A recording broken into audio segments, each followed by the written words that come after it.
നമസ്കാരം. ഇന്ന് എൻ്റെ കൂടെയുള്ളത് തൃശ്ശൂരിലെ തന്നെ സീനിയർ ന്യൂറോളജിസ്റ്റ് ആയിട്ടുള്ള ഡോക്ടർ ജോയ് എം എ സാറാണ്. അപ്പോൾ സാറിൻ്റെ അടുത്ത് നമുക്കിന്ന് കുറച്ച് സംശയങ്ങളുള്ളത് സാധാരണ ആൾക്കാർക്ക് ഉണ്ടാകുന്ന സംശയങ്ങളെ പറ്റിയിട്ട് ദൂരീകരിക്കാൻ വേണ്ടിയിട്ടാണ് സാർ ഇന്ന് ഇവിടെ ഉള്ളത്. സാറിൻ്റെ അടുത്ത് നമുക്ക് കൂടുതൽ കാര്യങ്ങൾ അറിയാം. സാർ ഇപ്പോൾ ഹേമാസ് ക്ലിനിക്കിൽ എല്ലാ ദിവസവും അവൈലബിൾ ആയിട്ടുള്ള ന്യൂറോളജിസ്റ്റാണ്.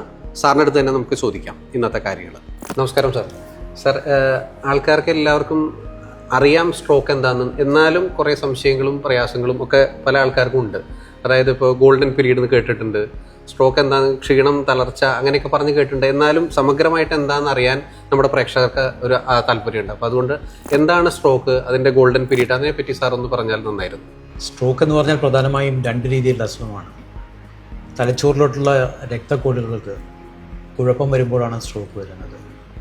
അത് രണ്ട് രീതിയിൽ വരാം. ഒന്നില്ലെങ്കിൽ തലച്ചോറിലെ രക്തക്കുഴലിൽ എന്തെങ്കിലും ബ്ലോക്ക് വരിക, ഒരു രക്തക്കട്ട ഫോം ചെയ്തിട്ട് അത് അടഞ്ഞു പോയി കഴിഞ്ഞാൽ ആ രക്തക്കുഴൽ സപ്ലൈ ചെയ്യുന്ന ബ്രെയിനിൻ്റെ ഭാഗങ്ങൾക്ക് കുഴപ്പം വരികയും അതിൻ്റെ സിംറ്റംസായിട്ട് സ്ട്രോക്കിൻ്റെ ലക്ഷണങ്ങൾ കാണിക്കാം. രണ്ടാമത്തെ രീതിയിലുള്ള സ്ട്രോക്ക് ഈ രക്തക്കുഴലുകളുടെ ചുവരുകൾക്ക് പൊട്ടൽ സംഭവിച്ച് രക്തം പുറത്തോട്ട് വന്നിട്ടും സ്ട്രോക്ക് വരാം.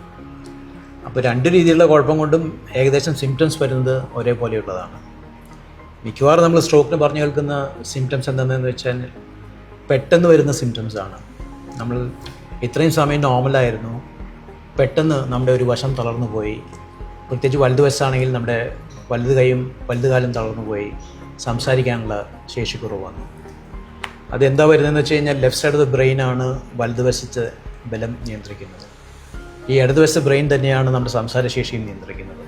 അപ്പോൾ ഈ രണ്ട് ഭാഗങ്ങളും അടുത്തടുത്ത് കിടക്കുന്നത് കൊണ്ട് ഇടതുവശത്ത് സ്ട്രോക്ക് വരികയാണെങ്കിൽ വലതുവശത്തിന് തളർച്ചയും സംസാരിക്കാനുള്ള ബലക്കുറവായിട്ട് വരാം.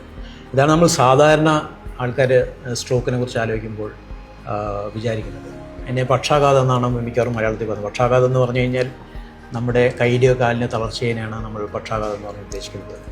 അപ്പോൾ തളർച്ച മാത്രമല്ല ഈ സ്ട്രോക്കിൻ്റെ സിംറ്റംസ് ആയിട്ട് വരിക. ചില ആൾക്കാർക്ക് ചിലപ്പോൾ സംസാരിക്കാൻ മാത്രം ബുദ്ധിമുട്ടായിട്ട് വരാം. ചില ആൾക്കാർക്ക് ഓർമ്മക്കുറവ് മാത്രമായിട്ട് വരാം. ചില ആൾക്കാർക്ക് കണ്ണിൻ്റെ കാഴ്ചയ്ക്ക് മാത്രം ബുദ്ധിമുട്ട് വരാം. ചില ആൾക്കാരുടെ സ്വഭാവത്തിന് തന്നെ വ്യത്യാസം വരാം. ഇപ്പോൾ ഏതെങ്കിലും ഒരു പ്രത്യേക ഫ്രോണ്ടൽ ലോബ് എന്ന് പറയുന്ന തലച്ചോറിന് മുൻവശത്തുള്ള നിയോ കോർട്ടെക്സ് എന്ന് പറയും, താരതമ്യേന പുതുതായിട്ടുണ്ടായിട്ടുള്ള ബ്രെയിനിൻ്റെ ഭാഗങ്ങളിലാണ് രക്തോട്ടം കുറയുന്നതെങ്കിൽ ആൾക്കാരുടെ സ്വഭാവത്തിന് വ്യത്യാസം വരിക.